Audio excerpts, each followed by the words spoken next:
बिहार सरकार की ओर से लगातार बेरोजगारों को रोजगार देने को लेकर कार्य किया जा रहे हैं। इसी के तहत श्रम संसाधन विभाग के नियोजन आपके द्वार कार्यक्रम के तहत अवर प्रादेशिक नियोजनालय द्वारा एक दिवसीय नियोजन सह व्यावसायिक मार्गदर्शन मेला 2025 का आयोजन किया गया, जिसमें निजी क्षेत्र के 35 नियोजकों ने आपकी सहभागिता दर्ज कराई, जिसमें 716 रोजगार के अवसर उपलब्ध कराए गए हैं, जिसके लिए जिले के विभिन्न जगहों से बेरोजगार लोग मेला में इकट्ठा हुए और नौकरी प्राप्त की है। मेला के दौरान 30 से स्टॉल लगाए गए थे। मेला का उद्घाटन उप विकास आयुक्त प्रदीप कुमार सिंह और श्रम संसाधन विभाग के उपनिदेशक नियोजन के द्वारा दीप प्रज्वलित कर मेला का उद्घाटन किया। ये श्रम संसाधन विभाग बिहार द्वारा जो भागलपुर प्रमंडल उपनिदेशक हैं उनके कार्यालय द्वारा ये आयोजित किया गया है नियोजन मेला। और ये नियोजन मेला में है कि एक यह मंच प्रोवाइड करना है लोगों को, जिसमें एम्प्लॉयर्स हैं और एम्प्लॉई जो रोजगार प्राप्त करना चाहते हैं वैसे लोगों को हम एक साथ लाते हैं, उनका समन्वय स्थापित करते हैं। और दूसरा है कि सभी विभागों को यहाँ स्टॉल लगाया जाता है, जिसमें जो जन कल्याणकारी योजनाएं हैं विभागों द्वारा संचालित हैं उनके बारे में जानकारी हम लोग देते हैं उनको। तो ऐसे कई लाभुक होते हैं जो योग्य लाभुक होते हैं, किसी न किसी कारण से वंचित रह जाते हैं, उनका भी हम लोग इसमें टारगेट करते हैं कि उसको सभी विभागों की योजनाओं का लाभ उनको पहुंचाएं। और मुख्य है कि सभी जो एम्प्लॉयर्स हैं उन लोगों को हम मंच देते हैं यहाँ पर कि सभी लोग यहाँ पर आएं और जो उनका स्किल सेट है, जो एलिजिबिलिटी क्राइटेरिया है उसके अकॉर्डिंग एम्प्लॉयमेंट प्राप्त करें। बिहार सरकार श्रम संसाधन विभाग के द्वारा विभागीय निर्देश के आलोक में प्रति वर्ष ये किया जाता है और इसका मुख्य उद्देश्य है कि जिले के जितने भी रोजगार इच्छुक अभ्यर्थी हैं, चाहे वो किसी भी स्ट्रीम से पास आउट हो, प्रोफेशनल हो, टेक्निकल हो या सिंपल ग्रेजुएट किया हो, उन सबों के लिए रोजगार का अवसर उपलब्ध कराते हैं। और इसमें अच्छी बात यह है कि जो रोजगार देने वाले हैं वो राज्य के बाहर के भी हैं और राज्य के अंदर के भी, और यहाँ तक कि हम लोग भागलपुर के भी कुछ नियोक्ता को बुलाए हैं ताकि वो स्थानीय स्तर पर लोगों को रोजगार उपलब्ध करा सकें। रोजगार किस आधार पर दिया जा रहा है? इसके लिए उनके क्वालिफिकेशन जो होता है, हम लोग यहाँ मैट्रिक पास से लेकर के, बल्कि बहुत जगह पे ऐसे भी कि 8वां पास से लेकर के हायर एजुकेशन जो भी डिग्री लिया हुआ है उन सबों के लिए ये व्यवस्था किया गया। भागलपुर के नगर निगम परिसर में आज बिहार लोकल बॉडीज कर्मचारी संयुक्त संघर्ष मोर्चा के द्वारा राज्य स्तरीय आह्वान के तहत नगर निगम भागलपुर के तमाम सफाई कर्मियों ने अपनी 5 सूत्रीय मांगों के लेकर निगम कार्यालय के समक्ष नगर आयुक्त के खिलाफ नारेबाजी करते हुए जमकर प्रदर्शन किया। नगर निगम के कार्यालय कर्मी, वाटर वर्क्स यूनियन और सफाई कर्मचारी संघ के कर्मियों ने सरकार की नीतियों को कर्मचारी विरोधी और दमनकारी बताते हुए प्रदर्शन किया। साथ ही चेतावनी दी कि कर्मचारियों की मांग नहीं मानी जाती है तो आंदोलन और तेज करने के लिए बाध्य होंगे। कर्मचारियों की मुख्य रूप से मांग है कि राज्य में कार्यरत दैनिक व संविदा कर्मियों की सेवा को स्थायी की जाए। इस संबंध में सरकार के मई 2018 के आदेश को निरस्त किया जाए। नगर निगम कर्मियों को सरकारी कर्मी की तरह एसीपी एवं 7वां वेतन पुनरीक्षण का लाभ तुरंत लागू करने की भी मांग की। वहीं सफाई कर्मियों ने कहा कि यदि हमारी मांगे पूरी नहीं होती है तो 28 फरवरी 2025 को राज्य के निकाय कर्मी विधानसभा का घेराव करते हुए प्रदर्शन करेंगे। कि वर्षों से मांग महासंघ के द्वारा बिहार सरकार से अनेकों मंत्री से किया जा रहा था, मगर मांग पूरा नहीं किया जाता। ये सौतेला व्यवहार है तमाम नगर निगम कर्मियों के प्रति। इसलिए महासंघ ने निर्णय लिया था कि 18 जनवरी को विभिन्न मांगों को लेकर पूरे बिहार में जहां भी नगर निकाय है, नगर पंचायत है, नगर परिषद है, उसके अंतर्गत में विभिन्न जिलों में अपने स्तर से जो भी महासंघ के यूनियन लोग हैं उनके आदेशानुसार ये हम लोग प्रदर्शन किए हैं। विभिन्न मांग क्या मांगे? मांग है अस्थायी कर्मचारियों के प्रति जो 7वां वेतन जो बंद की गई है उसे अविलंब लागू करना। दूसरा है जो वर्षों से डेली बेस काम कर रहे हैं उनको अस्थायीकरण करना। तीसरा है कि परमानेंट अस्थायी कर्मचारी बहुत सारे से मतलब सेवानिवृत्ति हो गई है और रिटायर भी हो गए, उनका ऐसे भी लाभ नहीं है। के द्वारा जो 5 सूत्री कार्यक्रम का घोषणा किया गया है उसके तहत हम लोग को महासंघ का आदेश है कि हम अपने अपने निकाय में प्रदर्शन करें सरकार के विरोध में। हमारा मांग है कि नगर निकाय कर्मी को सरकारी कर्मी की तरह एसीपी एवं 7वां वेतन पुनरीक्षण का लाभ तुरंत दिया जाए। दूसरा है राज्य के नगर निगम में कार्यरत ठेकेदारी प्रथा को समाप्त किया जाए एवं उसमें कार्यरत मजदूरों को निकाय कर्मी घोषित किया जाए। चौथा में जब तक दैनिक भोगी कर्मी की सेवा अस्थायी नहीं होता है तब तक एमआर कर्मी का वेतन 18,000 से 25,000 लागू किया जाए। पारिवारिक पेंशन सरकारी कर्मी की तरह लागू किया जाए। और भागलपुर सैंडिस्ट कंपाउंड मैदान में सड़क सुरक्षा एवं पर्यावरण सुरक्षा को लेकर हेलमेट एवं पौधा का देकर लोगों को सम्मानित किया गया। इस कार्यक्रम में भागलपुर हेलमेट मैन के नाम से प्रचलित धनंजय पासवान, लोजपा नेता विजय यादव, गायक विपुल ने शिरकत किया। कार्यक्रम में छोटे छोटे बच्चों ने एक से बढ़कर एक नृत्य पेश कर मैदान में बैठे लोगों को ताली बजाने पर मजबूर कर दिया। कई लोगों ने अपने सर पर हेलमेट पाकर खुशी का इजहार किया। इसको लेकर हेलमेट मैन धनंजय पासवान ने कहा कि सड़क पर तो वैसे वाहन चालक को हम अपने तरफ से हेलमेट पहनाते ही थे, जो वाहन चालक अपने माथे पर हेलमेट नहीं लगाते थे, उसी दिन से हमारे मन में यह बात चल रही थी कि इसको लेकर एक बड़ा कार्यक्रम आयोजित किया जाए और आज ये कार्यक्रम सभी के सहयोग से हम आयोजित कर पाए हैं। प्रेरणा तो सर बस पब्लिकों के बीच से मिलते हैं और आते जैसे बोलते हैं कि सर जब से आप हेलमेट बांट रहे हैं और समझाते हैं तो बहुत अच्छा लगता है और हम लोग हेलमेट लगाने लगे हैं, उससे ज्यादा हमें मोटिवेट होता है। तो हम सोचे बड़े अभियान पे क्यों नहीं इस चीज को अभियान चलाया जाए।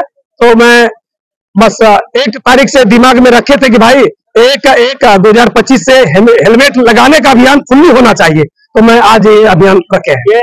ये धनंजय जी है और इनके द्वारा ये कार्यक्रम रखा गया है एक जागरूकता के तहत, एक जागरूकता फैलाना बच्चों में, युवाओं में जो हेलमेट पहनना है। आज सड़क जो सुरक्षा के लिए, जो अपने आप को सुरक्षित करने के लिए जो हेलमेट पहन के चलने का जो हिदायत सरकार की तरफ से होती है, वो एक पुलिस वाले अपने पर्सनल ड्यूटी करते हुए जो निभाते हैं, इस तरह का सुरक्षा जो जागरूकता फैला रहे हैं, इसके लिए हम लोग यहाँ पर उपस्थित हुए हैं। साथ साथ जो विद्यार्थी है, जो पढ़ने वाला है, उनके लिए पेन की व्यवस्था की गई है। पर्यावरण को सुरक्षित करने के लिए, पर्यावरण दूषित ना, उसके लिए पौधे की व्यवस्था की गई। नगर निगम के द्वारा इस बार भी कड़ाके की ठंड में जरूरतमंद लोगों को कंबल का वितरण नहीं किया गया। पहले खेप में आई हुई कंबल के ऊपर पार्षदों और मेयर ने कंबल की गुणवत्ता पर सवाल खड़े किए थे, जिसको लेकर कंबल का वितरण नहीं किया गया। वहीं दूसरी खेप भी आज नगर निगम पहुंची है, जिसे मेयर, उप नगर आयुक्त सहित पार्षदों ने देखा।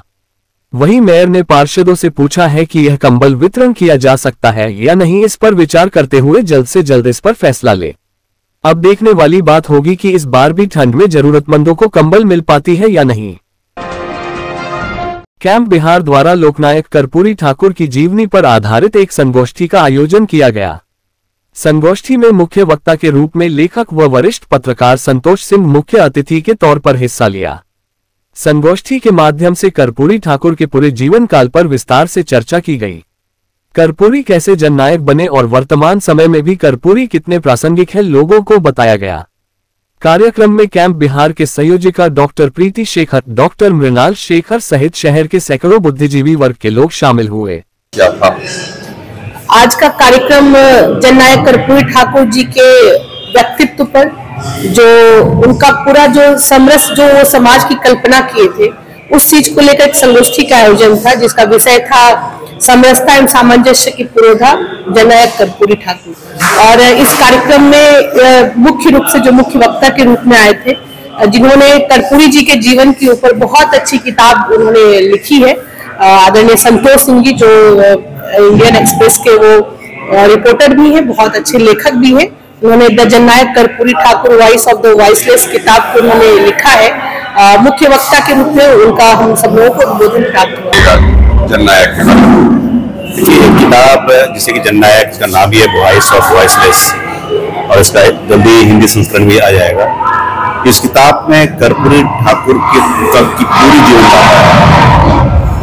समाजवादी राजनीति के विरोधा के रूप में लोग जानते हैं।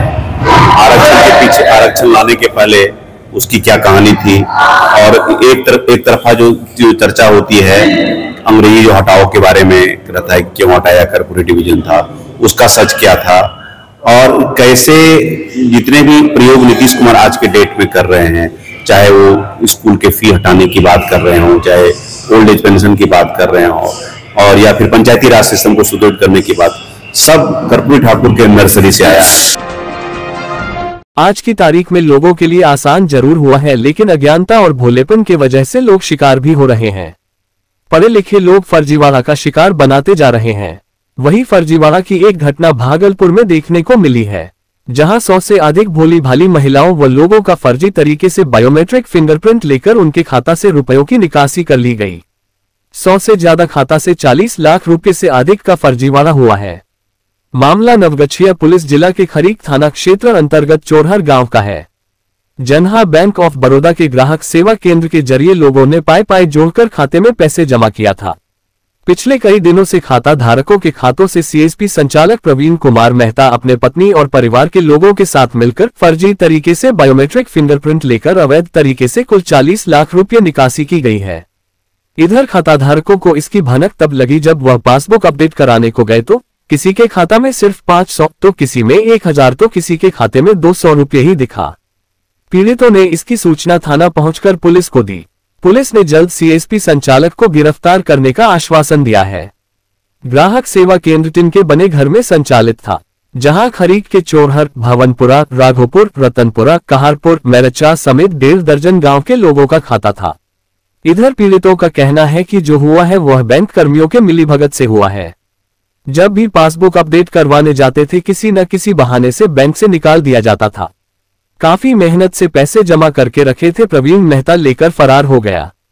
अब सवाल यह है कि जहां लाखों का ट्रांजैक्शन ग्राहक सेवा केंद्र में किया जाता है, वहां कौन सा सुरक्षा देखकर लाइसेंस निर्गत किया गया था, जिसकी बारीकी से जांच हो तो बड़ा खुलासा हो सकता है। क्या नाम है? सविता दी। घर? भवनपुरा। अभी कौन सा बैंक आए हैं? बड़ौदा। क्या दिक्कत हुआ आपको? 556,000 है, सब एको खाता पर नहीं। 56,000 था। हाँ। तो कैसे पता चला कि पैसा सब खत्म हो गया है? आप निकाले हैं? हाँ, जितना लोग है ना निकाल के गए हैं, वो बताइए कि पैसा सबके खाता पर नहीं है। सबका चला, आपका भी चला गया। आप घर के कुछ उद्देश्य के लिए जमा करके रखे थे पैसा, किस चीज के लिए? मेरे पति की कैसे काम नहीं कर पाए हैं, डोरा टूट गया, आँख खराब है, उसले लिखे थी 5 कट्ठा को सब पैसा यहाँ पर। किस चीज के लिए था? गाय लोन लेने के लिए थे। कैसे पता चला कि पैसा इसमें नहीं है? 1599 रुपया ही अकाउंट में बता रहा है। पैसा वहाँ से भेज दिया गया? वहाँ से पैसा भेज दिया, UTR नंबर भी भेज दिया। वो चेक करवाते हैं तो बोलता है नहीं, वो चेक हम नहीं करेंगे। यहाँ पर सर घर द्वार कट गया, मिर्चा से यहाँ बांध के रहते थे। बेटी है, माँ है, बेटी शादी करने वाला है, माँ किस दिन मरेगा नहीं मरेगा सोचे अपना। मतलब विवाह के लिए पैसा रखे थे? हाँ। कितना पैसा रखे थे? 2,52,000। तो अभी कितना बता रहे हैं? अभी तो पैसे न 300 रुपये है उस पर, सब पैसा वो भी ले लिया, सब गायब कर दिया। सब गायब कर दिया कि सारा जनता को रुपया निकाल कर को टिप्पा ले लेता था 3 बार। नहीं आया, कितना लेना? 5,000। वहाँ निकल गया 20,000, बस जाइए ना, ये काल 2,000 दे के निकाल देता था बस।